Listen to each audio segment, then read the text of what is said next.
ஒருநாள் உலகக்கோப்பை 2027 தொடருக்காக தற்போது இருந்து இந்திய அணி தயார்படுத்தும் வேலையை தலைமை பயிற்சியாளர் கௌதம் கம்பீர் அவர்கள் ஸ்டார்ட் பண்ணிட்டாரு. ஒருநாள் உலகக்கோப்பை 2027 தொடருக்கான இந்திய அணியில விராட் கோலி, ரோஹித் சர்மா ஆகியோர் மட்டுமே சீனியர் பேட்டர்கள் ஆக இருக்காங்க. கோலி, ரோஹித் இடத்தை தற்போது வரை பிசிசிஐ உறுதி செய்யலையாம். 2026ஆம் ஆண்டுல இவங்களுடைய செயல்பாடுகளை வைத்து 2027ஆம் ஆண்டுல தான் இடத்தை உறுதி செய்ய பிசிசிஐ முடிவு பண்ணிருக்காங்க. இந்த நிலையில பிசிசிஐ உடைய புதிய விதிமுறை காரணமாக ரோஹித் சர்மா தன்னுடைய இடத்தை அபிஷேக் சர்மாவிடம் இழக்க வாய்ப்புள்ளதாக சொல்லப்படுது. இந்த தொடர் சவுத் ஆப்பிரிக்காவில் நடைபெற உள்ளதால பவுலிங் தெரிந்த பேட்டர்களுக்கு முன்னுரிமை கொடுக்க இருக்காங்களாம். அபிஷேக் சர்மாவால் சில ஓவர்களை வீச முடியும் அப்படின்றதுனாலும் ரோஹித்திற்கு மாற்றாக இனி அபிஷேக் சர்மாவிற்கு வாய்ப்பு கொடுக்க வாய்ப்பு இருக்கு.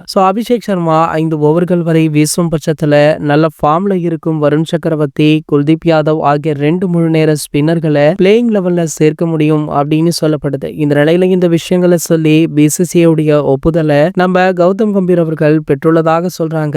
மேலும் விராட் கோலியுடைய இடத்தை உறுதி செய்யவும் பிசிசிஐ முடிவு பண்ணியிருக்காங்க. இந்திய அணி அடுத்து வரும் ஜூன் மாதம் ஆப்கானிஸ்தானுக்கு எதிராக 3 போட்டிகள் கொண்ட ஒரு நாள் தொடர்ல பங்கேற்கிறாங்க. இந்த தொடர்ல இந்திய ஏ அணி தான் விளையாட வைக்க பிசிசிஐ பிளான் போட்டிருக்காங்களா. அபிஷேக் சர்மாவிற்கு இந்த போட்டியில ஓபனர் வாய்ப்பு கிடைக்கும். இதுல அவர் சிறப்பாக செயல்பட்டா அடுத்தடுத்து ரோஹித்திற்கு பேக்கப் ஓபனராக நம்ம அபிஷேக் சர்மாவை சேர்க்க வாய்ப்பு இருக்கு. அது மட்டுமல்லாமல் T20 உலகக்கோப்பை முடிந்த பிறகு 2027க்கான ஓடிஐ உலகக்கோப்பைக்கான 15 பேர் கொண்ட பட்டியலை பிசிசிஐயுமே அதிகாரப்பூர்வமாக வெளியிட இருக்காங்களா. தற்போது வரையில 9 வீரர்கள் அதற்கு தேர்வாகிட்டாங்க. மீதமுள்ள 5 வீரர்களை தேர்வு செய்த பின்பு இந்த பட்டியல் அதிகாரப்பூர்வமாக வெளியிடப்படுமா. இது போன்ற கிரிக்கெட் செய்திகளை பத்தி நீங்க உடனே தெரிஞ்சுக்க நம்மளுடைய சேனலை மறக்காம சப்ஸ்கிரைப் பண்ணிக்கோங்க.